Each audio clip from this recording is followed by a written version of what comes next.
Movie की शुरुआत में हमें 5 लोग भागते हुए दिखाए जाते हैं जो कि चोरी करने के लिए जा रहे होते हैं। उधर हमें सामान बेचने वाली लड़की दिखाई जाती है जो लोगों के घर घर जाकर सामान बेचती है। असल में ये लड़की भी उन्हीं 5 लोगों की गैंग में शामिल होती है। ये लड़की उन सारी जगहों पर निशान लगा जाती है जिस गाँव में इनको चोरी करनी होती है और फिर ये 5 चोर निशानों के जरिए उस चोरी करने वाली जगह पर पहुंच जाते हैं। जब ये सारे हवेली की चोरी करके भाग रहे थे तभी उस गांव के पहरेदार इन्हें देख लेते हैं, पर ये किसी तरह से वहां से भागने में सफल हो जाते हैं। फिर दिखाया जाता है सुबह हो गई है और ये सारे इस तिजोरी को तोड़ रहे हैं।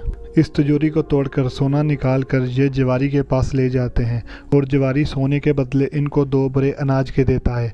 असल में ये सारे चोरी अपने गांव वालों का पेट भरने के लिए करते हैं। इधर दिखाया जाता है गांव वाले इन 5 का इंतजार कर रहे होते हैं। फिर ये सारे चोर गांव पहुंचते हैं और सभी गांव वालों को अनाज बराबर बांटते हैं। इधर गांव वाले एक जख्मी आदमी को लेकर आते हैं और बोलते हैं कि पहरेदारों ने इसे घायल कर दिया है। असल में उन 5 ने जिस हवेली में चोरी की थी वो एक राजा की हवेली थी और इन्होंने राजा की पत्नी का हार चुराया था। फिर कुछ सैनिक आते हैं और इन गांव वालों को मारते हैं और बोलते हैं कि तुम्हारे गांव में से किसी ने हमारी रानी का हार चुराया है। ये 5 चोर कहते हैं हमने हार नहीं चुराया और फिर सैनिक इन गांव वालों को बोलते हैं जो भी हमारी रानी का हार वापस करेगा उसको 100 बोरे अनाज के मिलेंगे। ऐसा बोलकर सैनिक वहां से चले जाते हैं। फिर उन चोरों का मुखिया जिसका नाम कालीचरण है वो बोलता है हम उस चोर को ढूंढ के रहेंगे जिसने रानी का हार चुराया है और फिर वो अकेला उस गाँव से निकल जाता है उस चोर को पकड़ने। फिर कालीचरण गाँव जाता है और वहाँ पहरेदारों से बोलता है मैं पश्चिम गाँव से आया हूँ, कोई खबर है क्या? तो एक गाँव का पहरेदार बोलता है हाँ तुम्हारे गांव से एक आदमी आया था, महल का रास्ता पूछ रहा था। कालीचरण झूठ बोलता है, कहता है हाँ वो हमारे गांव का ही था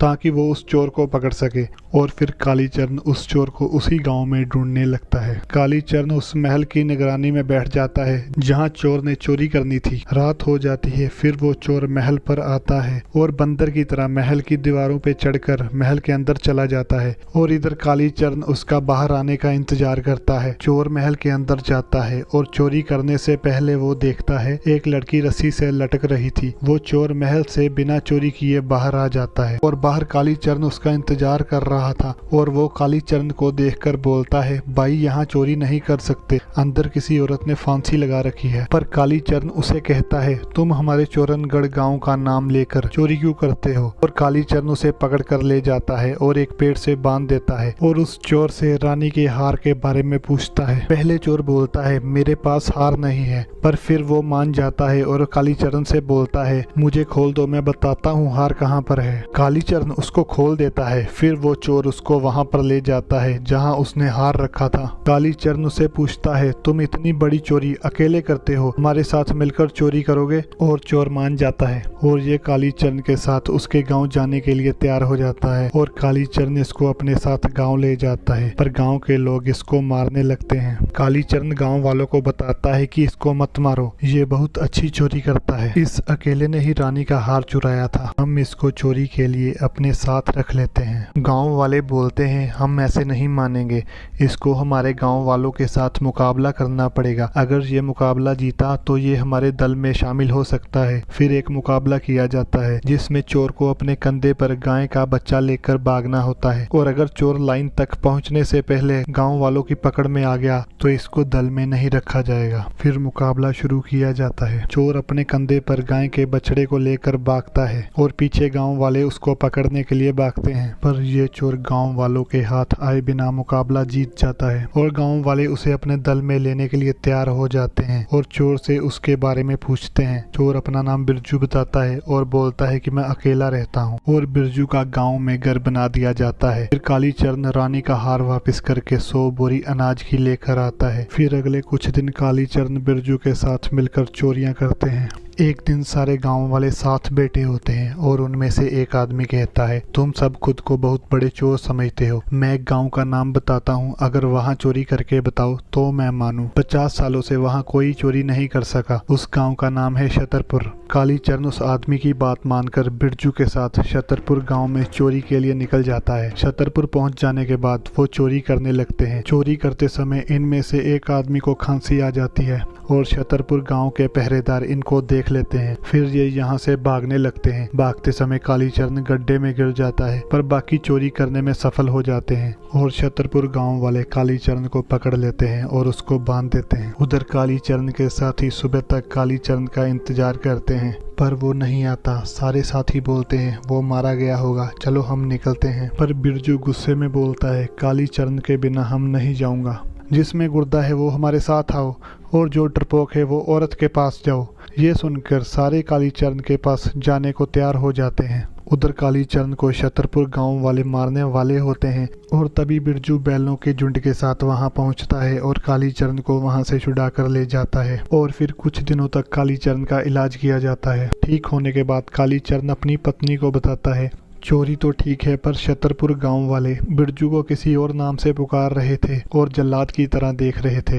बिरजू हमसे पक्का कुछ छुपा रहा है। और फिर कालीचरण बिरजू से मिलता है और उससे पूछता है अपने बारे में सब सच बताओ, मुझे अपनी बहन का ब्याह तुमसे करना है। वो तुम्हें पसंद करती है और तुम्ही से शादी करना चाहती है। बिरजू कालीचरण को मना करते हुए बोलता है मैं ये शादी नहीं कर सकता क्योंकि मेरा ब्याह पहले हो चुका है। फिर दिखाया जाता है आसपास के सारे गांव में एक मुकाबला हो रहा है जिसमें गांव वालों को एक बैल से लड़ना होता है। उस मुकाबले में दूसरे गांव वाले कालीचरण को बोलते हैं तुम्हारे गांव में अगर कोई मर्द है तो हमारे बैल को चित करके दिखाओ। कालीचरण का कोई भी आदमी आगे नहीं आता। बिरजू कालीचरण से बोलता है भैया मैं जाता हूँ, पर कालीचरण उसे ये कहकर मना कर देता है कि तू हमारे गाँव का नहीं है, इसलिए मैं खुद जाऊँगा। कालीचरण जो अभी तक अच्छे से ठीक नहीं हुआ था वो अकेला ही बैल से लड़ने चला जाता है और बैल उसको घायल कर देता है। फिर बिरजू बीच में आ जाता है और बोलता है मैं भी इसी गांव का हूँ, मैं विष्णु का बेटा हूँ। बिरजू भी कालीचरण के गांव का निकलता है और फिर ये उस बैल से लड़ता है और उसको चित कर देता है।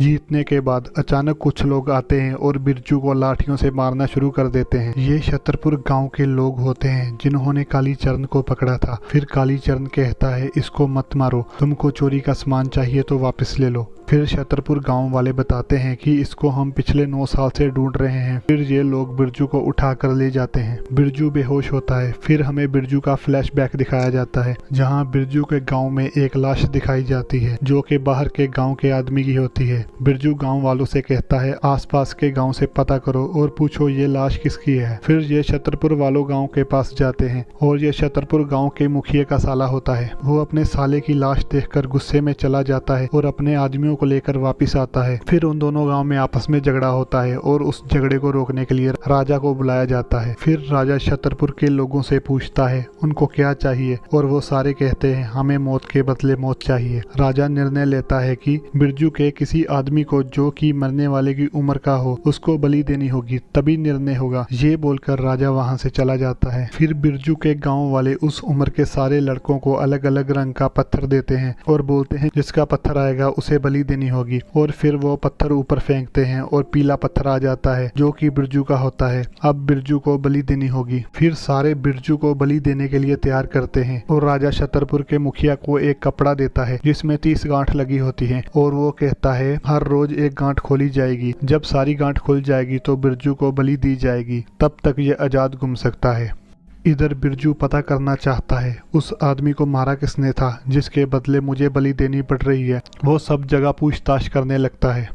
इधर बिरजू के गांव का आदमी जवारी के पास चांदी की कमरबंद जो कि राजा की थी बेचने जाता है, जिसको बिरजू देख लेता है। बिरजू उससे पूछता है ये कहाँ से लिया तुमने, तो वो आदमी बताता है जो अजनबी उस दिन मरा था उसके पास से मिला। फिर बिरजू को शक होता है और वो राजा के पास जाकर उसे बोलता है उस आदमी को मारा तुमने और मेरी बलि क्यों चढ़ा रहे हो। फिर राजा बताता है हाँ उस आदमी को मैंने ही मारा था, वो मेरे महल में इत्र बेचने आया था और मेरी पत्नी पर गलत निगाहें डाल रहा था, इसलिए हमने उसको अपने हाथों से मारा। बिरजू राजा को बोलता है चलो सबको सच्चाई बताओ, कत्ल तुमने किया है। राजा और बिरजू आपस में झगड़ते हैं और उधर बिरजू की बलि देने का दिन होता है और छतरपुर वाले बिरजू के गांव बिरजू को लेने आते हैं और उधर दिखाया जाता है बिरजू राजा को लेकर गांव में आ रहा है। रास्ते में उनका रथ गिर जाता है और राजा वहां से भाग जाता है। बिरजू भी उसके पीछे भागने लगता है, पर यहाँ राजा बिरजू के हाथ आने की बजाय नदी में कूद जाता है और उसके पीछे बिरजू भी कूद जाता है और राजा का पत्थर से सर टकराता है और वो मर जाता है और बिरजू का पाँव वहीं पत्थरों में फंस जाता है, जिसकी वजह से बिरजू बाहर नहीं आ पाता। बिरजू के पैर पर चोट लगने के कारण बिरजू वहीं बेहोश हो जाता है और कुछ दिनों बाद बिरजू को होश आता है और ये बूढ़ा आदमी बिरजू को बताता है, तुम मुझे नदी के किनारे बेहोश मिले थे। उसके कुछ दिनों बाद बिरजू अपने गाँव जाता है और अपने पिता को सारी बात बताता है। बिरजू के पिता बिरजू को बताते हैं, अगर बलि देने वाला 10 साल तक ना मिले तो उसकी बलि माफ कर दी जाती है, मगर तुम 10 साल से पहले मिल जाओ तो तुमको बलि देनी पड़ेगी। ये सुन के बिरजू 10 साल के लिए वहाँ से चला जाता है। फिर यहाँ पे बिरजू की फ्लैशबैक स्टोरी खत्म कर दी जाती है और छतरपुर वाले बिरजू को बलि देने लगते हैं और वहाँ उसके बेटे को बुलाया जाता है, जिसकी लाश बिरजू के गांव में मिली थी। और बिरजू उस बच्चे को बोलता है, मुझे मारकर अपने हाथ गंदे मत करो, मैं अपनी बलि खुद दे दूंगा। और वो खुद की बलि दे देता है और यहाँ पर मूवी खत्म कर दी जाती है।